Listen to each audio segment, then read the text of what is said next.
Good afternoon, good evening, good morning. This is just a brief little catch up,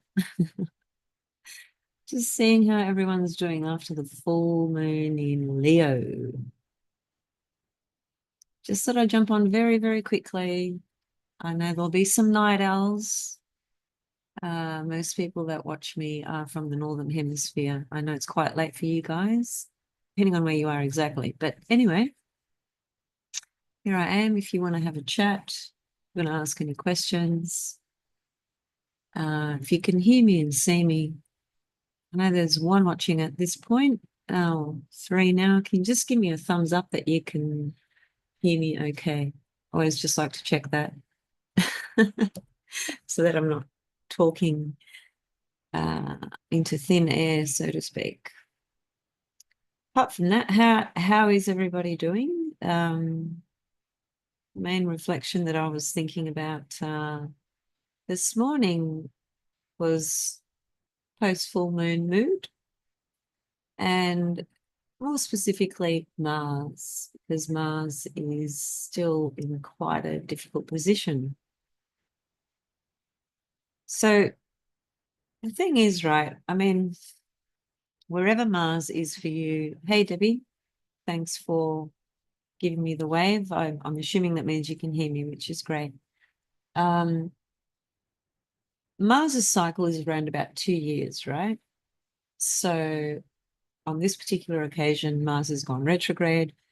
So wherever it is in your birth chart, because of its retrograde motion, it's spending months, right, in one particular area of your chart. Mars is always a difficult planet. There's no way to make it a pleasant planet. Of course, it has its important strong points, but wherever it's been traveling in your birth chart, that's the area that's been stirred up and activated. I just wonder, hey Pebbles, I just wonder for you guys, at least that are here present right now, is there anything that you'd like to share or ask about transiting Mars relative to your own birth chart? I'll start by simply sharing just something very small about myself. So for me, transiting Mars is opposing my own natal Mars. And that's been a really difficult journey, if I'm going to be honest, because in that process, it's been squaring Chiron as well. So transiting Chiron and transiting Mars are forming a T-square with my own Mars. And about several days ago, um, I was a victim of a crime, you could say, relative to abuse. And that was really when Mars was very close to being opposite my own Mars and squaring Chiron, right? And just the configuration of all that in my chart, if you could see my chart, you'd understand just how literal it was. So it's been quite a difficult passage, um, one of which is not my favorite moments, although 2 weeks ago, I had that high period because of music, of course. But I was just thinking this morning that, we've got another 13 days until Mars actually stations direct. And I was just looking at that time when it stations direct. And when it does, it's going to start moving pretty quickly, which is pretty good news. Um, for example, if it was Pluto that we were talking about, when Pluto stops to station to change directions, that process, right, is really, really slow because it's such a slow moving planet. So it could be on the same degree, for weeks and weeks. Whereas with Mars, once it hits that stationary direct period, it's pretty much going to fly through the rest of Cancer. So, hey, Blue Lotus, love you too, Soul Sister. Thanks for being here. Just talking about the really challenging journey of Mars in Cancer retrograde, and just, yeah, for me personally, it's been, opposite my own Mars and just doing some pretty chaotic kind of things, and I've had to learn how to deal with that. How's everyone feeling after the full moon? What did you all get up to? Ah, Mars is opposite your Venus, Pebbles. Okay. Was there anything that came up for you that you'd like to share?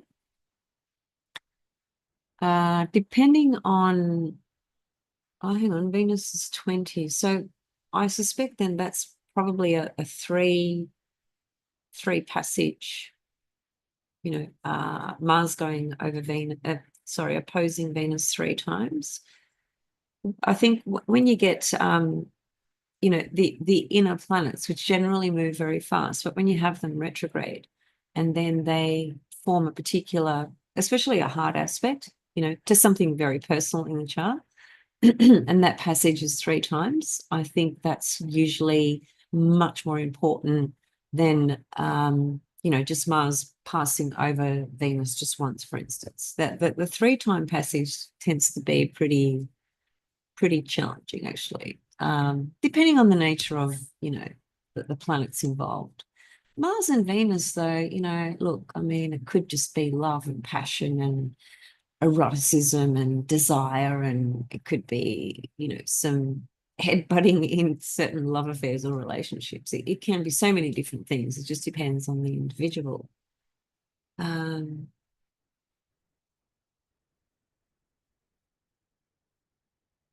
Mykonos, La La Land. Are you in Mykonos in Greece? So I know there's been a lot of earthquakes in Santorini specifically, like, just, off the charts, right? I've been observing that. So if you're in Mykonos, you have felt part of that, have you as well? I'm just curious, because Greece is very small, these islands are very tiny, they're all very close to each other. I just realized you said fill another. So you must be Greek, La La Land. Yasu, La La Land, τι κάνεις? Να μιλήσουμε και λίγα ελληνικά. um, mm, Pebbles with Mars opposite Venus has been a bit more demanding, taking more energy. Yeah. Yeah, that's an interesting point, taking more energy, because I was really thinking about that.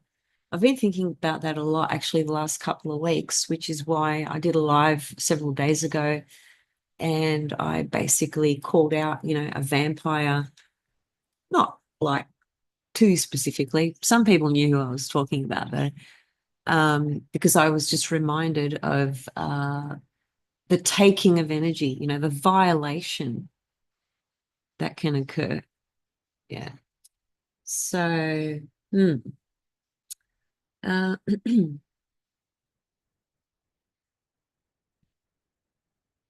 hey, coaching magical, cool name.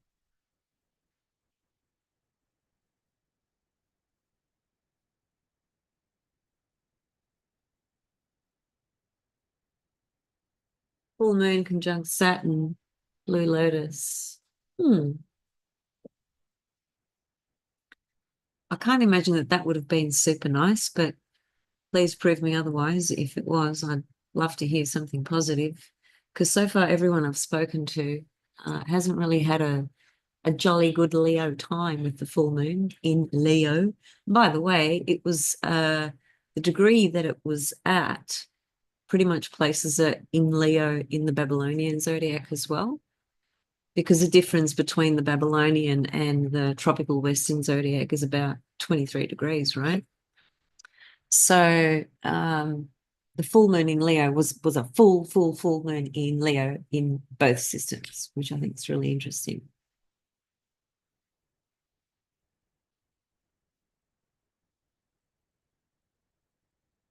Guppy, back at you, La La Land.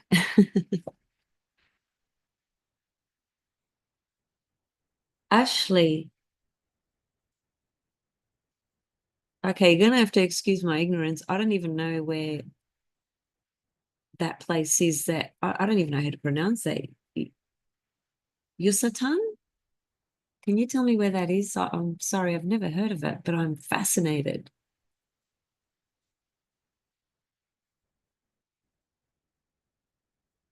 So the full moon to my Greek friend, La La Land, was opposite your own natal moon.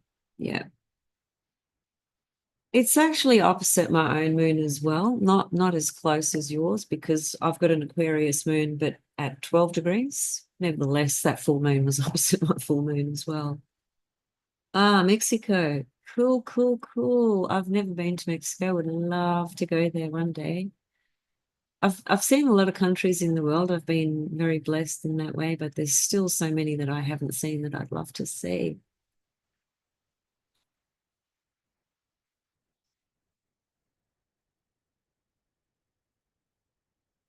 So there's another person, Mariposa Matt, who used to live in that part of Mexico. I heard that in Mexico, like I'm thinking of Tulum because I know a few people that live there. That when that story of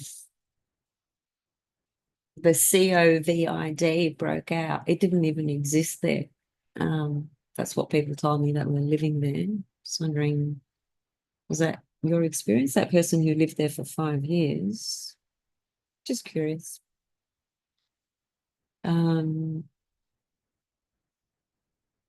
yeah, okay. The only thing with this going live on through Zoom, just hitting the live YouTube button, unfortunately, it doesn't allow me to share my screen. I have to do it through YouTube. I was thinking about that this morning, and I've just forgotten how to do the lives on just straight out of YouTube because I think I've done two in my whole life. Um, I really wish I could share my screen. Hang on a minute. No, that's not it. No. Um, there must be a way to do it. Just be nice to be able to have a chart up and to point to things as well. But anyway, never mind. I'll see if I can figure it out.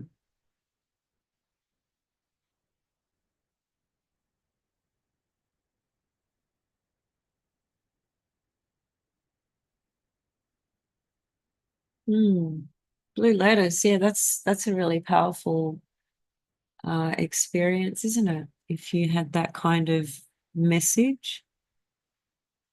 It's interesting you mention father because of course Saturn in Leo is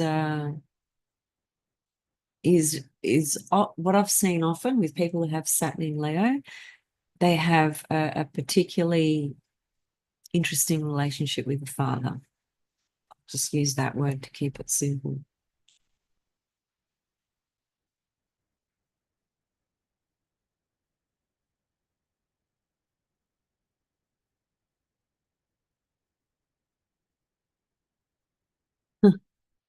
Good on you, Mary person, Matt. Like that's awesome that you just were able to move through that fairly smoothly, and then there was some crap that sounds like came in towards the end, maybe, and you jumped ship. Good on you. Um, I think it's pretty amazing when you can be so free that you can just go wherever the fuck you want to go, right? I mean, um, it's pretty difficult living in this part of the world in Australia because I'm just so fucking far away from the rest of the world. So, I can't just get on a plane and 2 hours later be in another country or something like that. It's just it's like going from fucking one end of the universe to the other when you live down here. That's one shitty thing about living in this part of the world. Um, Plus it's a lot more expensive, as you can imagine.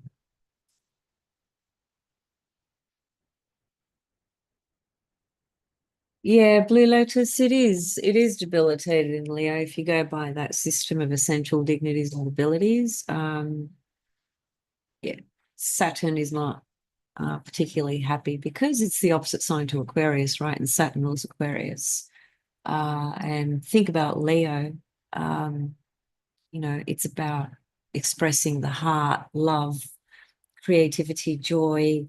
It's the childlike, playful archetype. And, Saturn comes in with a stick and just kind of smashes that out, and doesn't really allow the child to come out and be itself, as it were, just to put it simply.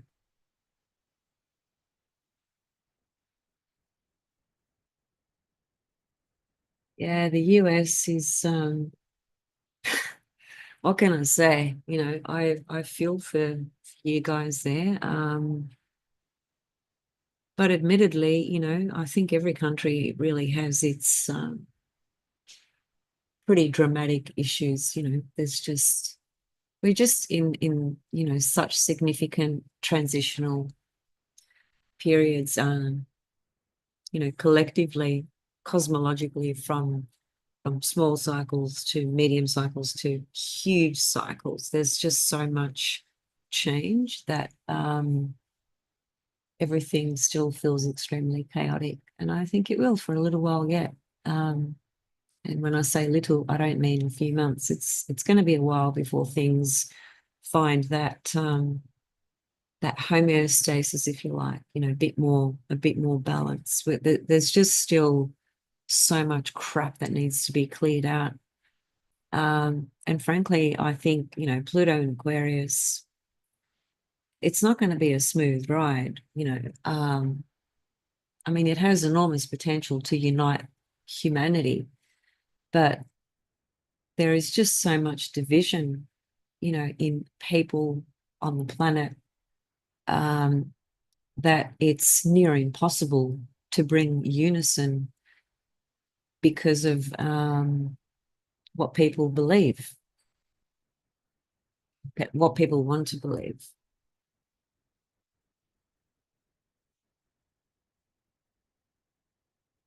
Debbie Walker still in shock since November last year. In shock about what in particular?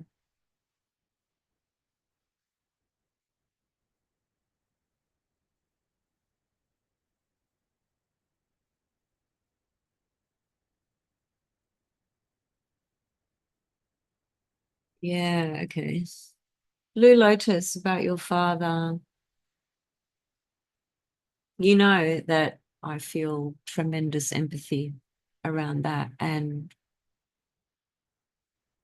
I do understand it because even though I, had in my experience the most adorable father, I did have a stepfather as well that played a stepfather role, but I wasn't close with him. So I do understand, yeah. Pablo, hey, this is the first time I'm seeing you come on one of my lives. Pablo is, well, I'd first like to say he's like a dear friend to me, and he's one of my students as well. An amazing man. Absolutely adore you. So good to see you here.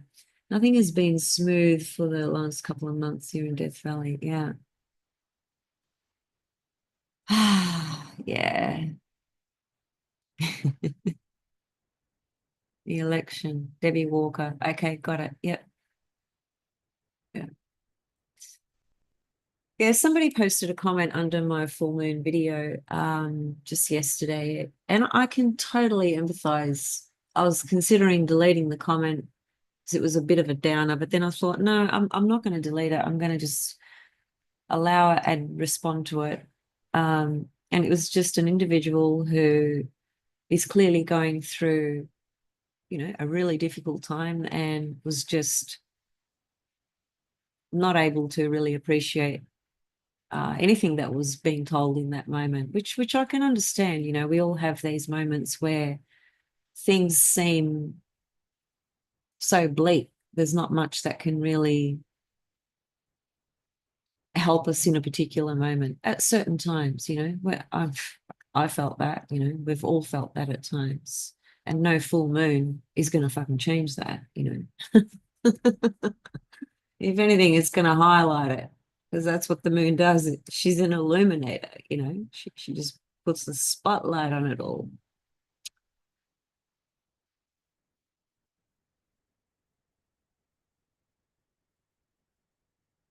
Yeah, I hear you, Mary Posamet. I think we've all got something about our families, whether it's parents or siblings or whatever it is. Sometimes it seems pretty crap, the cards that we've been dealt. Um, but I always try to remember that, well, I chose those cards, so why did I choose them? What is it that I need out of these experiences that my soul needs to grow through? You know, and even when things are totally uh, totally bleak, I still try to remember that. I may not really feel it in the moment when things are really, really, really difficult, but always come back to it. I always find my way back to that knowing. Yeah.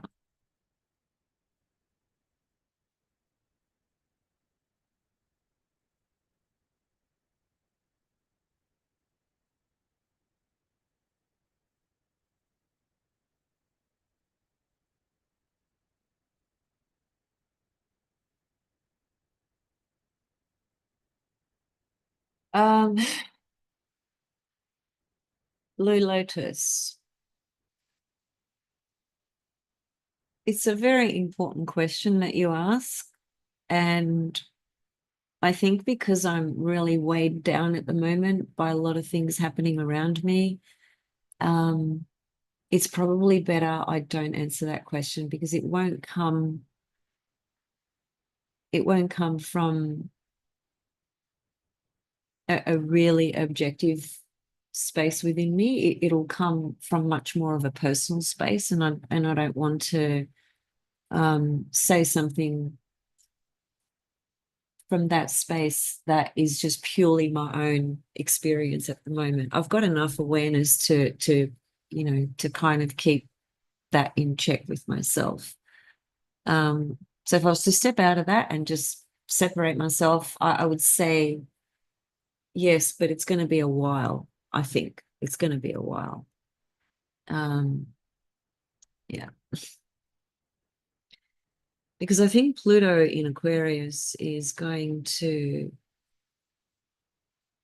look, whatever sign Pluto is passing through, it just brings up, the all the unconscious, hidden, dark um, content, out of situations or individuals. Obviously, the ultimate with Pluto is the ability to transform, and that word has been used to death relative to Pluto. Interesting, I chose that word because, of course, death is connected to Pluto too. But that word transformation, it's just used over and over and over and over and over. And the truth is that we are who we are, our soul and spirit is what it is. And we grow and evolve, but we don't just change who we are.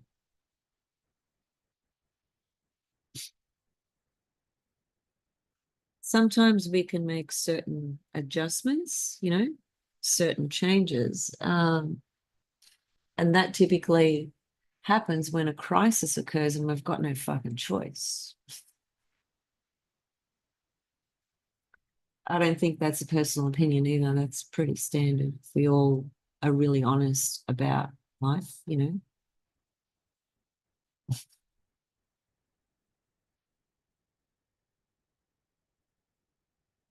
Hey, Natalie, good to see you. Oh, look, Neptune conjunct Saturn. Uh,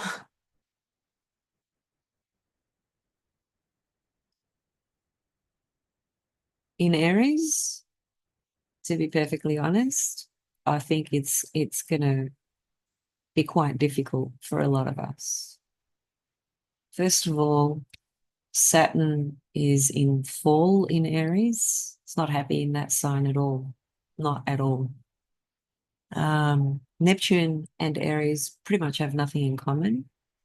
Neptune and Saturn have nothing in common. I think it's going to probably create a lot of anxiety, a lot of free floating anxiety, actually, to be honest, right? But I do intend to come and speak to that with more depth and detail at another time. I'm actually personally just still reflecting on that. Like, I mean, if you look behind me, well, you can't see it, but like there's just one bookshelf there, right, with a couple of hundred books, and then I've got stacks of books in storage. And whilst I've read all of them, and I've been reading the stars, as it were, for a very long time, and I understand the theory behind a conjunction between Neptune and Saturn, when I speak to something, I like to come at it from some process of inward reflection and insight from intuition as well, versus just regurgitating something I've read in a book. So I'm just kind of sitting with the idea of Saturn, Neptune in Aries at the moment. It hasn't crystallized in my consciousness. That's why I haven't really spoken very much about it. But I do know that it will be quite difficult in a lot of different ways.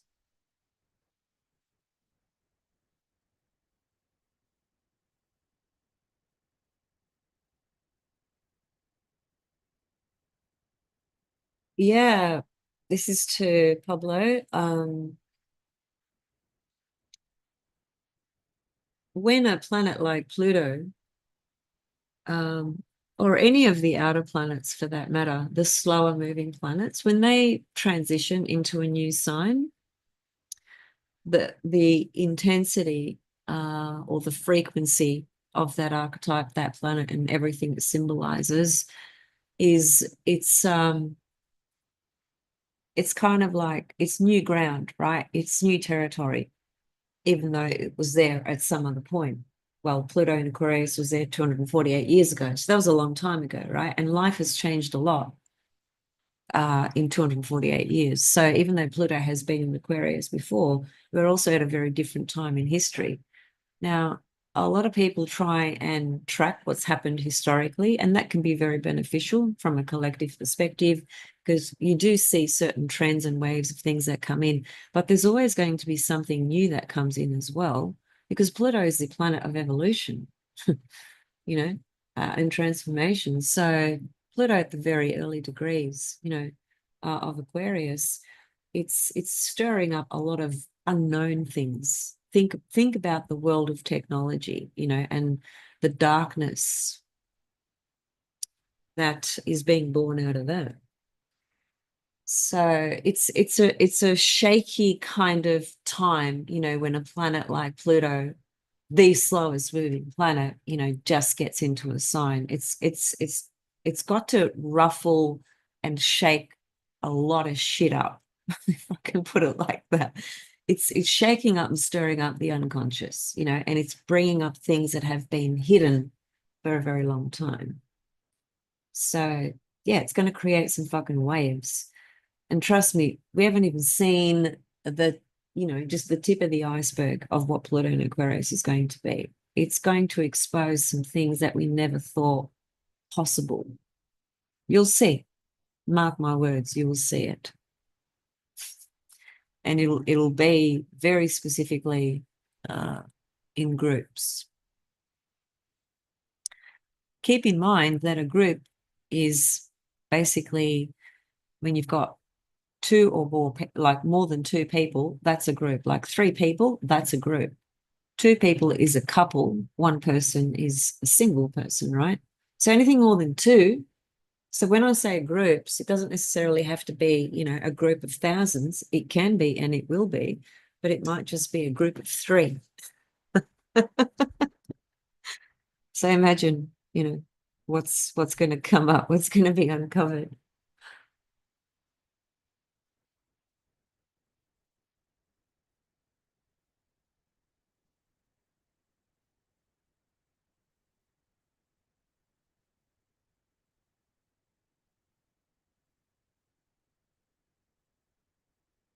Thanks, Blue Lotus. Send you so much love as well.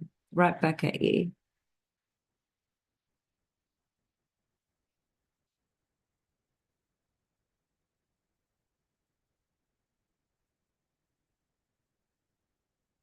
Um,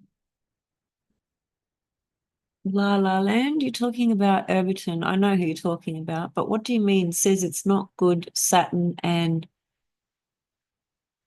Posidona. I'm not sure what you're saying there. You might just have to clarify that.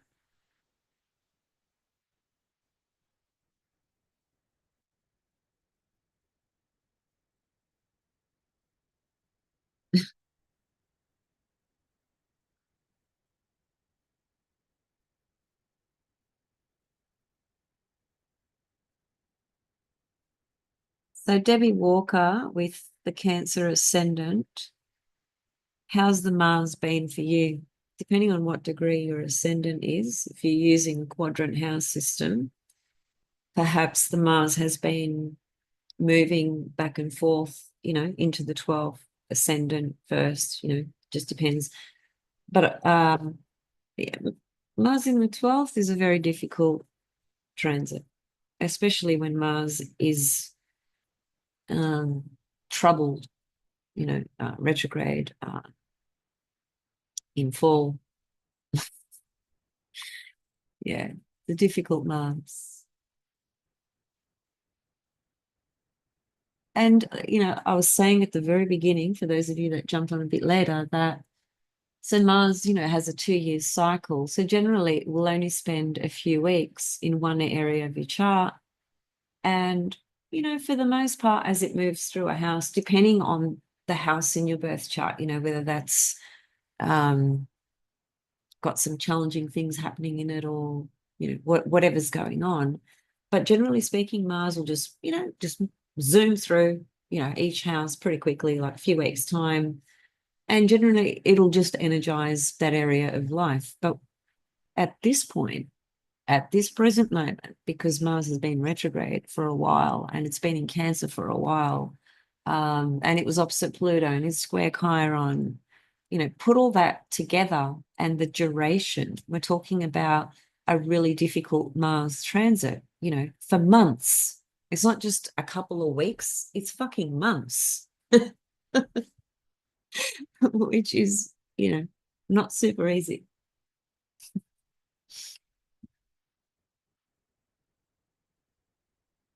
Ah, Poseidon, got ya. Katalava. La La Land, Katalava. Okay, so let me just go back to evidence is not good.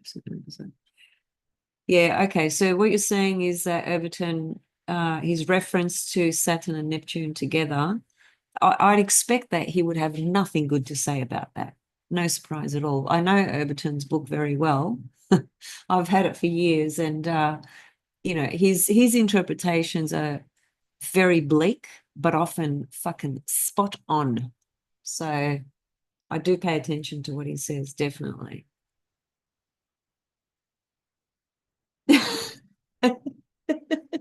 No, Venus retrograde is not, look, any planet retrograde has its challenges, right? There's no two ways about that. But I love Venus retrograde because I follow her cycle from the point of view of being the star point, the Venus star point, transitioning from one star point to the other star point. At this point, it'll be coming out of evening star, moving into morning star.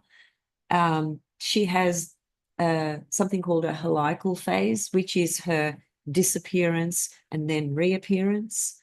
And in her heliacal phase, when she disappears, she goes into the underworld. And here's a tip for anyone who does not know this about Venus in the underworld. There are other things that you would need to consider as well. But generally speaking, when Venus dips into the underworld, if you're trying to start a new relationship, if you're trying to court somebody, you're trying to start a new love affair, all that Venusian, lustful, sexual, sensual stuff, relationship stuff. And also money projects, investments, things like that.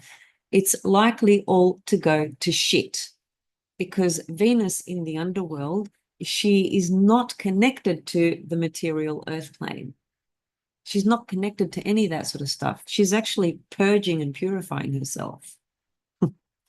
So my advice, with all the study and research and things I've observed myself through Venus retrograde periods, is it's 40 days when at this point in her cycle, coming out of evening star to morning star. This retrograde period is her being retrograde for quite some time. You know, it's a 40-day, 40-night kind of passage, if you like. And the best thing is to just do spiritual work as much as you can. And that way you'll get the benefit out of the retrograde period a lot more. If you just do self, if I can just put it like, just do self-work, self-love, that type of stuff, you'll get a lot more out of it and it won't be as difficult.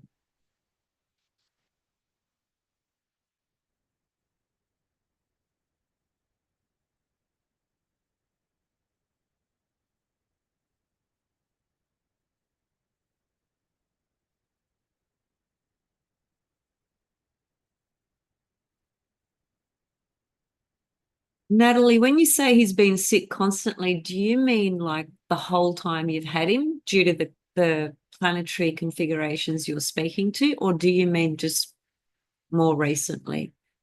Um, Pet astrology, I think, actually is valid. I've looked at my cat's chart. My cat is just not my cat, she's my child.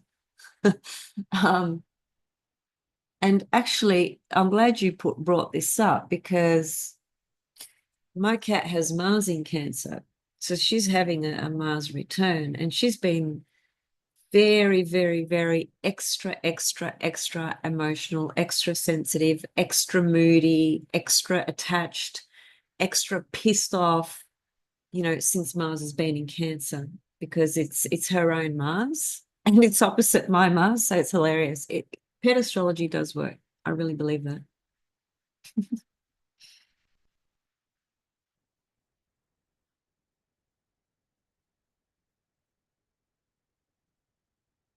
Oh,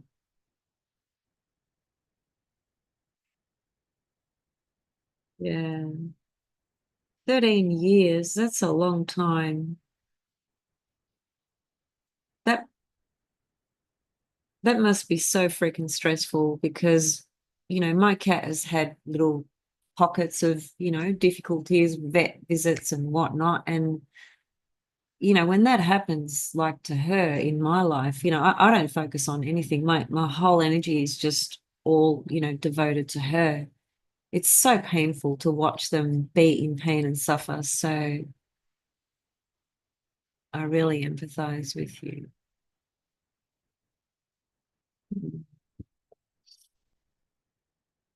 Hmm. Okay. Well, anyway, guys, I just wanted to come on, just briefly and check in, just have a bit of a chat, random kind of chat again, just seeing how everyone's going after the full moon. As I said, everyone I've spoken to hasn't really enjoyed this full moon, which is a bit of a shame, because it's a Leo full moon, should have been about fun, but it was square Uranus. So interesting actually. I went to the gym last night, and as I was driving home, it was just about an hour before the full moon, something like that, because I went to the gym really late. And this didn't occur to me until I got home. But as I was driving from the gym to my house, I I crossed a road and then went to turn into a street, which is just a pathway that I take all the time. And as I was coming out and ready to turn into this street, this random guy, just, not looking at all, couldn't care less, just off his head. It was this close. I nearly just knocked him over, and that would have been the full moon square Uranus, because Uranus corresponds to accidents.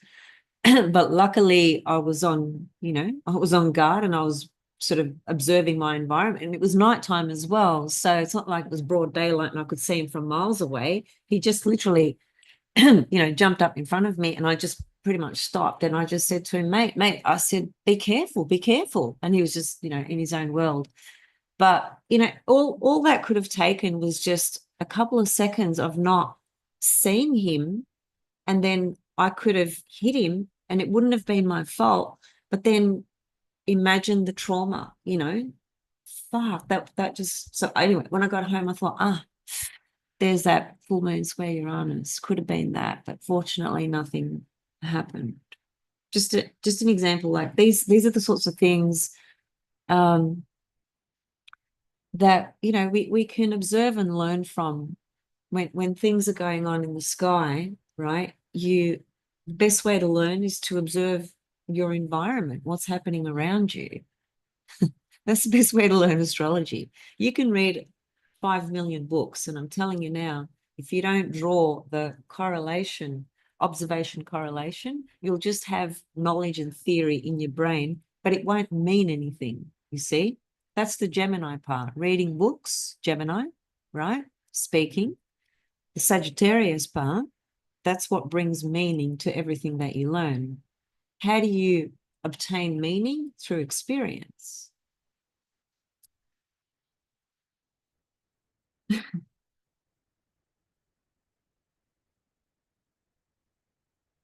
Yeah, I love Leo energy too. Got Leo on my descendant. Um, I did mention in my full moon Leo video, some of you may not have seen it. I thought that this Leo full moon was going to not be very easy, because I believe that it really has brought up a lot of themes of the Leo Venus star point that occurred in August of 2023, because the Leo full moon that just happened was at a very close degree to that Venus star point. And the reason that's significant, which I mentioned in the full moon video, is because Venus is closing that Leo cycle as we speak. She's closing that cycle. So when she's in the process of closing a retrograde cycle that began in 2023, right? She's closing it because she's ready to start a new retrograde cycle in a new sign, right? So in this closure package, if you like, package, yeah, that'll do. Having a full moon, right in that zone while this is happening, it's obvious that it's going to highlight things that happened in August of 2023 and post August of 2023 relative to that Venus Leo retrograde journey. Now, whilst Leo is a lot of fun, there can be some challenges as well. Every sign, has a shadow. um,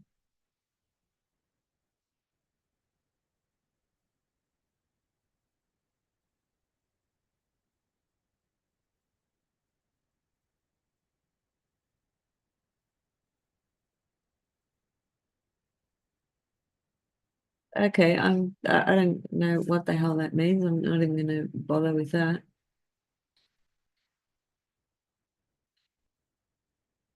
Yeah, Mars in Sag is really great, actually. I like Mars in Sag. It's very inspiring. Very, very inspiring. Awesome. That's a good way to do it, Mariposa, to engage in art. Absolutely. Because, of course, Leo is a very creative, artistic sign.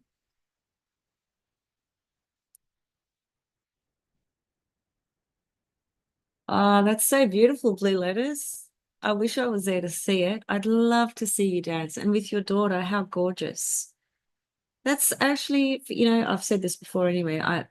Dancing is my bliss, my ecstasy. Dancing and music, and speaking about the stars as well. And Coco, my little cat. Neptune and Jupiter. Neptune and Jupiter and Sag. Yeah, cool. Jupiter in Sag is fucking awesome. Yeah.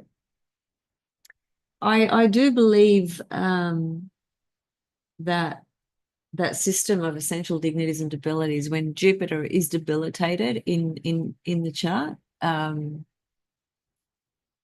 not because of what I read, but because of what I've observed, like it doesn't mean that people won't be successful or achieve things or anything like that. But there's this, when Jupiter is in fall or detriment, particularly, what I tend to see is there's a lack of faith, right? About the source in some way, right? And it doesn't matter how much the person achieves on the planet, they still feel like there's something really missing. That's what I've observed when Jupiter's in detriment or fall. I feel for people who have that because it can be a real struggle for sure. I've got Jupiter in Sag, thank God, because I don't know if I would have been here after my dad left this world, you know. Thank God for Jupiter in Sag.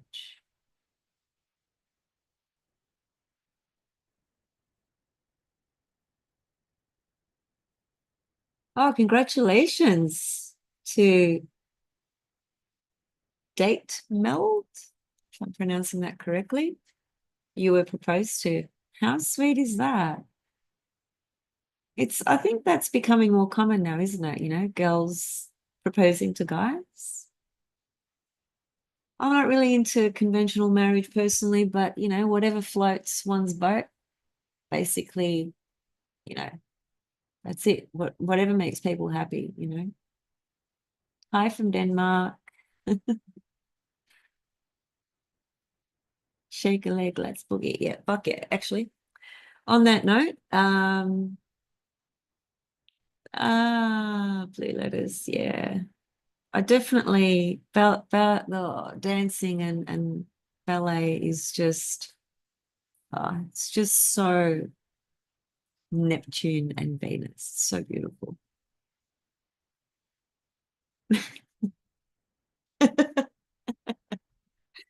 Okay, I love you guys. Thanks for jumping on. It was really nice catching up just briefly. And I'll see you all soon. It was a bit of a random moment.